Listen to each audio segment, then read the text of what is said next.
Fueron 6 horas donde yo estuve despierta, 6 horas de la cirugía, donde escuché cómo taladraban mi cabeza, que es como si uno estuviera en una mina y estuvieran taladrando una roca.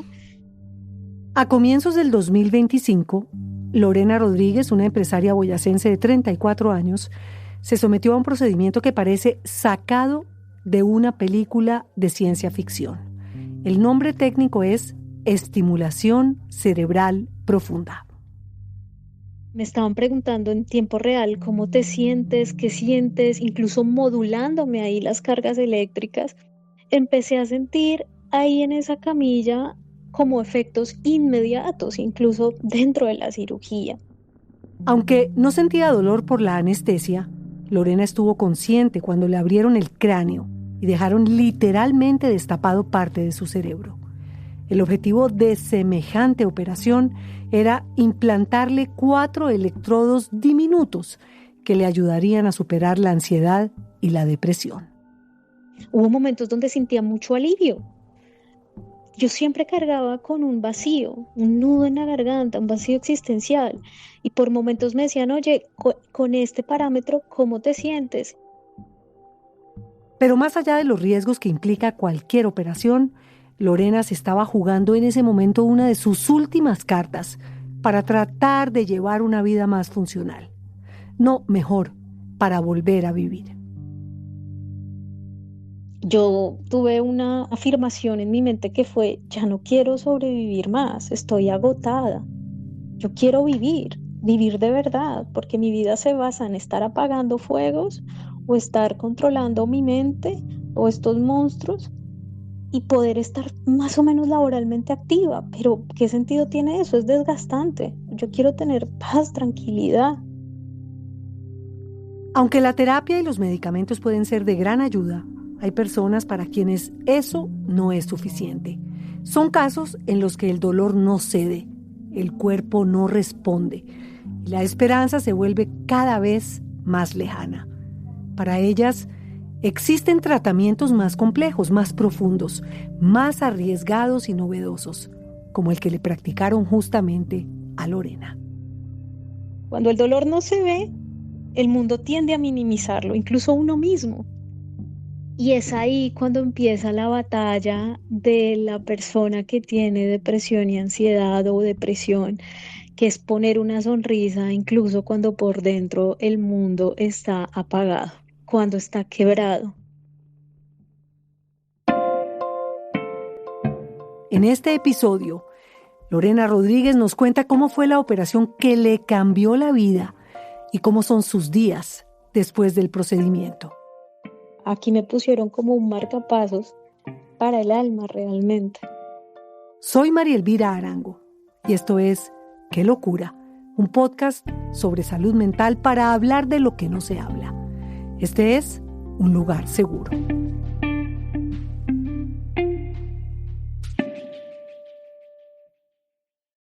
La depresión y la ansiedad, dice Lorena, es una herencia que le dejaron los trastornos alimenticios que sufrió en su adolescencia. Yo pasé por los 3 trastornos de alimentación que conocía y que hoy conozco, que fue anorexia, bulimia e ingesta compulsiva. Pero realmente todo comienza con la puerta de entrada a mi adolescencia, la etapa donde todo empieza a salir como a flote. Durante su infancia, su única preocupación fue ser un estudiante ejemplar. Aprendió a leer mucho antes que el resto de los niños de su colegio y leía los libros que estudiaban sus compañeros de grados más altos. La adolescencia, sin embargo, llegó para ella como una tormenta que trajo una nueva preocupación: su cuerpo. No es que tuviera sobrepeso o alguna condición en particular, no, pero empezó a mirarse con desconfianza cada vez que pasaba frente al espejo. Comparaba su cuerpo con el de otras niñas y sentía que no encajaba. Esa incomodidad, casi imperceptible al principio, fue creciendo en silencio. Recuerdo que el disparador fue porque teníamos un paseo para el grado 11, ya eso de que hacen el paseo de fin de año, y te vas a la costa. Entonces yo era muy acomplejada porque no quería usar bikini. Y yo dije, pues tengo que empezar una dieta más estricta. Cuando tú empiezas eso, no te das cuenta cómo la mente después te envuelve. Para mí es como un remolino que ya te hace tocar fondo y ya después te das cuenta que estás muy abajo. Ya empiezas a dejar de comer. A mí se me mezcló la anorexia con la bulimia. Si solo comía una manzana, vomitaba la manzana. A Lorena no le costaba mucho disfrazar sus hábitos destructivos. Para su mamá, por ejemplo, esas dietas estrictas eran solo una muestra de que quería cuidarse. Pero la realidad era muy distinta. En plena adolescencia, una etapa en la que el cuerpo necesita más que nunca alimentarse bien, llegó a pesar apenas 42 kilos. Vivió así entre los 14 y los 19 años, al borde del colapso, hasta que un día ya no pudo más. Llegó un punto de quiebre y su familia decidió internarla en un centro de rehabilitación, y allí, por fortuna, pudo recuperarse poco a poco. Terminó con una ingesta compulsiva fuerte, ya ni vomitaba ni restringía. Ya tuve una subida de peso gigante, llegué casi a pesar 90 kilos. Entonces ya ahí me libero yo de los trastornos de alimentación y me deja la herencia y un cóctel interesante que asustó también mucho, que fue un trastorno mixto de ansiedad y depresión. En ese momento, Lorena ya estaba en la universidad y vivía en Tunja con una de sus hermanas. Aunque amaba estudiar, un día sin razón aparente, no pudo levantarse ni de la cama. No era cansancio, sentía un vacío, una presión en el pecho y una tristeza que no sabía de dónde venía. Esa fue la primera señal de que algo no estaba bien. El diagnóstico del trastorno mixto vino un poco después. En pocas palabras, es una combinación de ansiedad y depresión que crea un malestar constante. No hay una emoción que domine del todo, pero sí una sensación de angustia que puede derrumbar a los que sufren por dentro y por fuera. Y eso es lo que nos pasa a los que tenemos depresión, ansiedad, como si no funcionara bien la electricidad, por momentos se va la luz, como intermitente la situación, pero es como si hacer lo más mínimo, es como levantarse, es como conquistar el Everest. Incluso es más difícil, es como que tú te moriste en vida, es apagarte, es realmente quedarte sin electricidad por dentro. Es como si estuvieras inválida aún con piernas. Dormir o el desconectarse un poco de la realidad es el descanso. Por eso pienso que ha cobrado tantas vidas, una depresión o trastornos mentales, porque se siente que la muerte puede ser un bálsamo. Vivir es angustioso, vivir es un reto. Y hubo un momento en su vida en que ese reto le pareció imposible de sostener. La tristeza, el miedo y el vacío se volvieron tan fuertes que pensó que la única salida era dejar de vivir. Intentó quitarse la vida para liberarse de ese tremendo dolor. Yo pienso que el que acaba con su vida lo hace buscando esa tranquilidad porque es muy angustioso estar así. Recuerdo haber tomado muchas de las pastillas que tenía medicadas en ese momento y recuerdo también al mismo tiempo que mi cuerpo las expulsó enseguida. No tuve que ir a un hospital, no pasó a mayores. Fue como que la vida misma y Dios me aterrizaron de nuevo y después de ahí no lo he vuelto a intentar. A diferencia de lo que ocurrió con los trastornos alimenticios, esta vez Lorena no pudo ocultar por mucho tiempo lo que le pasaba. La depresión y la ansiedad eran evidentes para quienes la conocían, y aunque ya tenía un diagnóstico, le costaba explicar con claridad lo que sentía, incluso a sus propios padres.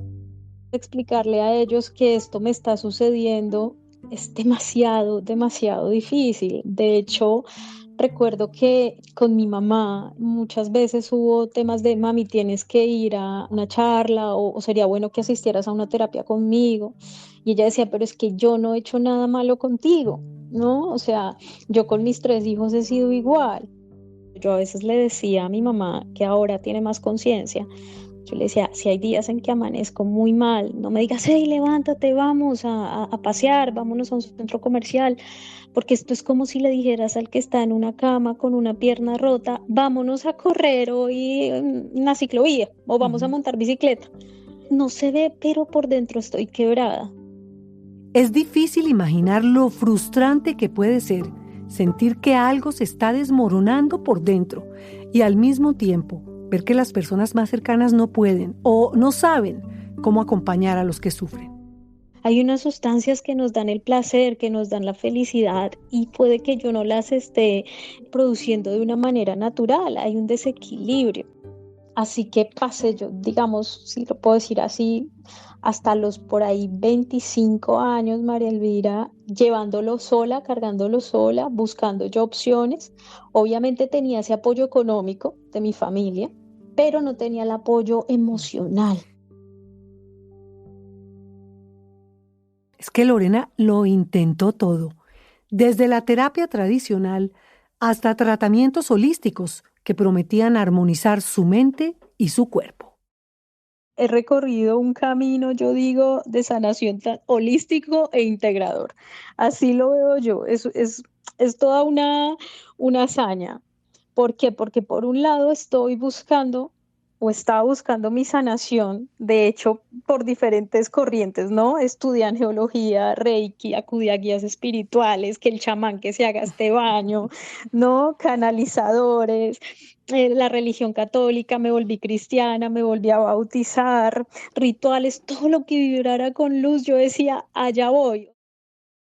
Al tiempo que buscaba sanar por muchos medios, Lorena seguía esforzándose por cumplir con sus responsabilidades. Como ella misma dice, sentía que corría una maratón, pero con una pierna rota. Cada día era una batalla entre lo que quería lograr y lo que su mente le permitía hacer. A lo largo de los años, probó más de 10 medicamentos psiquiátricos. Algunos le daban alivio temporal, como si le ofrecieran una pequeña tregua, pero tarde o temprano volvía a la oscuridad. Y con ella, la frustración de sentir que nada era suficiente para salir del pozo, oscuro y profundo. Y llega un punto de inflexión que fue diciembre de 2024. Yo quería estar en cama, la cama me atrapó.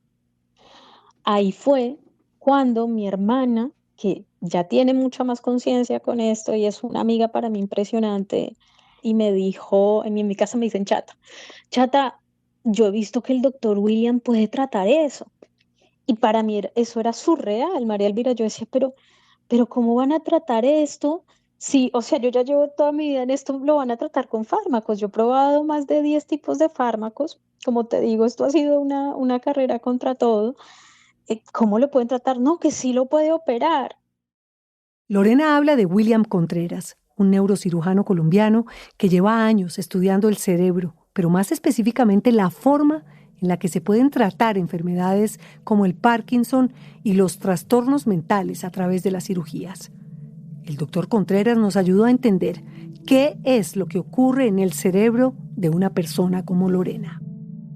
Imagínate una ciudad de noche. Las luces están encendidas y todo el mundo está viendo y en todos los barrios hay luz. Cuando existen estos trastornos, específicamente o motores emocionales, pero digamos que en el caso de hoy emocionales, lo que pasa es que se fue la luz en varios barrios.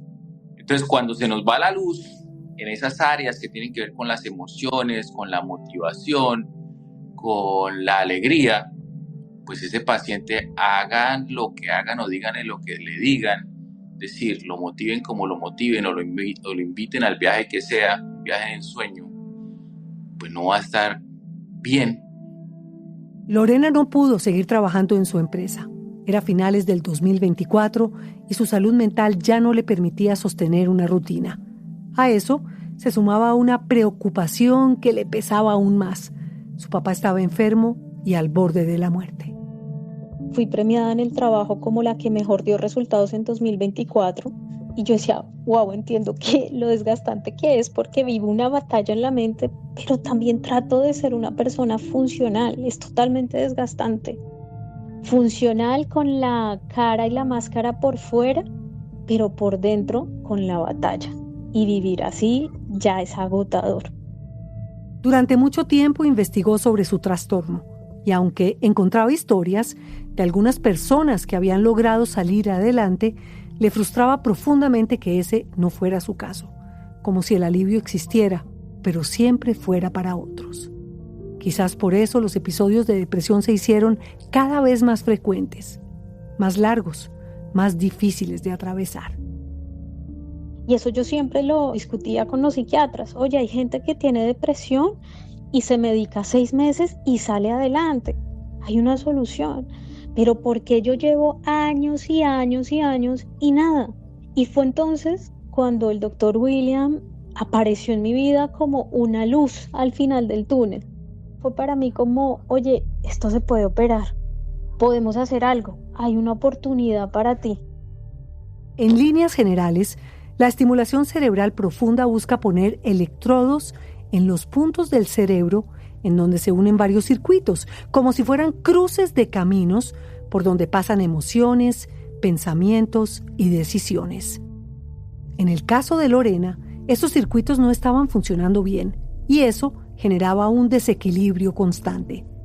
Pero con los electrodos, la idea era corregirlo enviando pequeñas señales eléctricas, como si se afinara una orquesta que está desafinada. Nosotros lo que hacemos es llegar a áreas específicas del cerebro en donde se unen diferentes vías. Es decir, imagínate el sistema de cableado de estos barrios a donde se nos fue la luz. No podemos simplemente ir a una casa y tratar de encender la luz en esa casa, sino nos toca todo el circuito de esa región.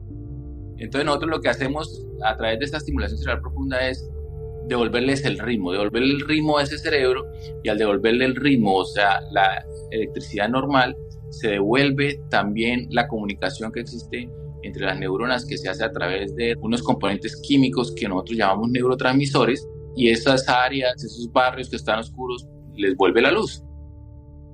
Tenía ilusión, tenía nervios, porque por Dios, o sea, yo ni siquiera tenía una cicatriz en la cabeza. Yo cuando me enteré que me iban a quitar el pelo, eso fue, tú no sabes, eso fue una catarsis. Me tuve que hacer hasta un ritual de despedida del pelo. La operación fue en Bucaramanga y como lo escucharon al principio de este episodio, Lorena estuvo despierta durante todo el procedimiento. A pesar del miedo, sentía que estaba a punto de cruzar una puerta muy extraña, pero necesaria, como si todo lo que había vivido hasta ese momento la llevara justo allí, al borde de algo nuevo, algo que podría, por fin, devolverla a la vida. El doctor Contreras le explicó con detalle en qué zonas del cerebro pondrían los electrodos. Lorena lo escuchaba con atención, pero por dentro sentía que estaba en medio como de una película. No podía creer que algo así existiera de verdad, que la tecnología pudiera llegar tan lejos como para intervenir físicamente en la raíz del sufrimiento emocional. Es muy lindo porque la gran mayoría de estas patologías mejoran en la cirugía. Por eso muchos de estos pacientes nosotros los operamos despiertos. Lorena fue a cirugía para implante de sus electrodos despierta. Y por ejemplo, en el caso de trastornos del movimiento, los pacientes van despiertos, entran con un temblor, una rigidez, una lentitud muy marcada de sus extremidades, y en el acto quirúrgico dejan de temblar. En total fueron 13 horas las que pasó en el quirófano. Sin extendernos en detalles, basta con decir que el procedimiento fue extremadamente preciso. Usaron imágenes de resonancia para ver exactamente por dónde pasan los caminos de la información emocional y justo en esos puntos los electrodos harían su trabajo. Lorena estuvo en observación algunos días más en la clínica y allí evaluaron la respuesta de su cerebro a los electrodos. Los resultados fueron satisfactorios. A pesar de que podía tomar algunas semanas o meses en desinflamarse y equilibrar las cargas eléctricas, hubo cambios inmediatos en Lorena. Salgo yo de la cirugía, a los 2 días me cuentan que mi papá tuvo una recaída, María Elvira, en su tema de salud, que para mí el año pasado fue caótico. Mira, si yo me lo estuviera contando a Lorena del pasado, no se lo cree. Me dicen eso y yo lo tomo con la tranquilidad más absoluta del mundo y digo, pues bueno, si le van a operar otra vez, que le saquen lo que tiene maligno y que ojalá todo salga bien. Mi Ujú. mamá se queda viéndome con una cara de, o sea, me dijo, ¿de verdad, Lorena, me está hablando en serio? Porque de verdad? Y yo no había caído en cuenta que había tomado la noticia de una manera tan relajada, tan consciente.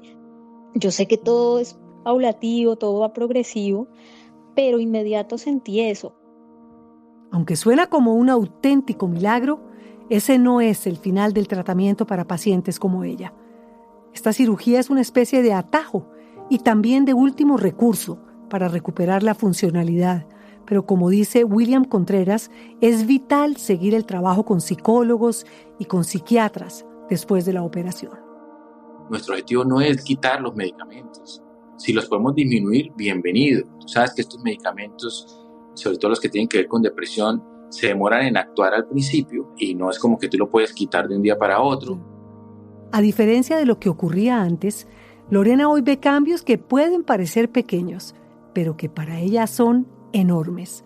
Algunos llegan pronto, pero otros, según explica el equipo médico, pueden tardar hasta 1 año en percibirse. La parte eléctrica se está estabilizando y ahora voy por fases, como por momentos. Hay momentos en que, wow, en la mañana, un trocito de la mañana, está ahí, digamos que la nube gris. Yo he aprendido en psicología, vale, no luches contra la nube gris, déjala ahí, acéptala, no pasa nada, saca una sombrilla, miremos cómo la gestionamos, porque lo que resistes persiste, ¿no? Si lucho contra ella, peor. Entonces ya sé que ahora por fases del día tengo la nube gris, pero resulta que por otras fases del día estoy como si nada.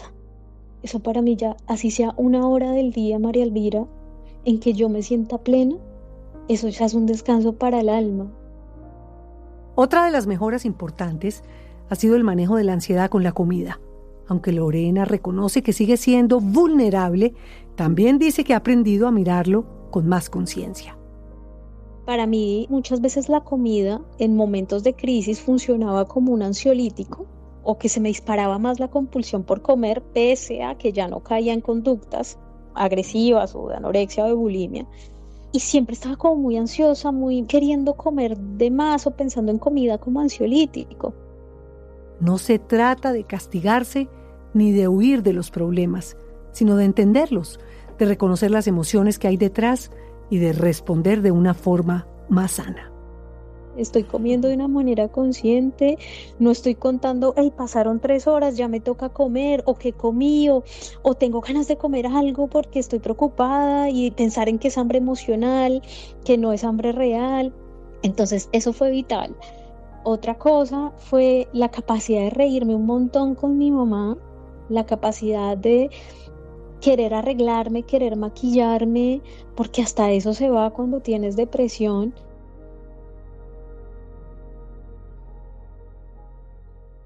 Las posibilidades que abre la estimulación cerebral son gigantescas.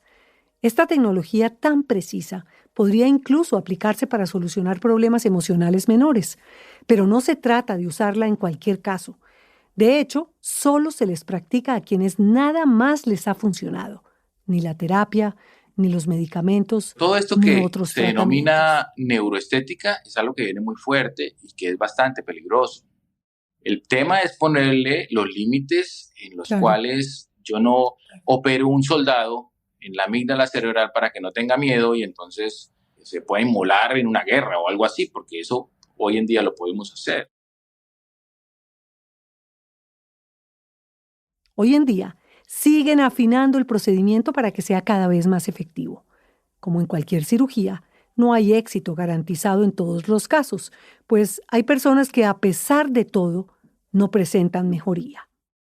En esas situaciones, explica el doctor, es fundamental volver a una revisión cuidadosa con psiquiatras y con otros profesionales para saber si el problema está en los electrodos o si tal vez el diagnóstico inicial no era el indicado.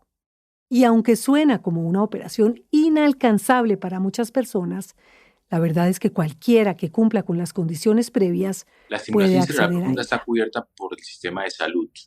La cubren las EPS. Si el paciente está afiliado a un sistema de salud, lo va a cubrir. Las tasas de remisión, o sea, de que el paciente mejoró, por ejemplo, los casos de epilepsia van entre 30 al 50%. ¿Qué es lo que nosotros buscamos? Que disminuya la frecuencia de esos episodios de crisis. Lorena, por ejemplo, me dice, oye, yo antes no me podía levantar en la mañana. Luego me dice, me gustaba mucho dormir porque ir a dormir era como sentir que me moría. Y la sensación que tengo yo con esta tristeza profunda es que no quiero vivir. Dormir es como morirme. Pero ahora me está pasando que me siento bien, entonces no me quiero ir a dormir porque me da miedo que al despertar ya no me sienta bien. Mientras su pelo vuelve a crecer y las heridas del cráneo sanan poco a poco, Lorena sigue su recuperación con su familia, un lugar donde se siente cuidada, tranquila y puede seguir de cerca junto con el equipo médico cómo responde su cerebro. Ya no se siente fuera de lugar. Ahora sabe que forma parte de ese grupo de personas que con mucho esfuerzo han logrado pasar la página de la depresión y la ansiedad profunda. Y aunque el camino no ha terminado, ahora lo transita con más calma, porque aprendió a cuidar la mente. Esa torre de control que todo lo dirige. Es que no es un lujo, es una forma de sostenernos sanos en la vida. El doctor me decía, esto es como el inicio de un matrimonio, Lorena. Esto no es el final de todo. Y es así. De hecho, yo siempre recomiendo, y a todos los que están escuchando, tú así como tienes un médico de cabecera, un médico de confianza que evalúa tu parte física, ten un psicólogo de cabecera. Tu mente es la torre de control. Si tu mente no funciona, es que nada va a funcionar. O sea, no quedarse callado con esto, que para mí yo digo que más que una historia de diagnósticos, esto para mí es una historia de proceso y de camino largo y de pasos, así sea con la pierna rota, como digo yo. Este podcast es impulsado por porquequieroestarbien.com, el programa de salud mental de la Fundación Santo Domingo. La producción es de Silvia Santamaría, la no ficción Boombox y mía. Este guión fue escrito por Juan Camilo Hernández Meléndez y editado por Miguel Reyes.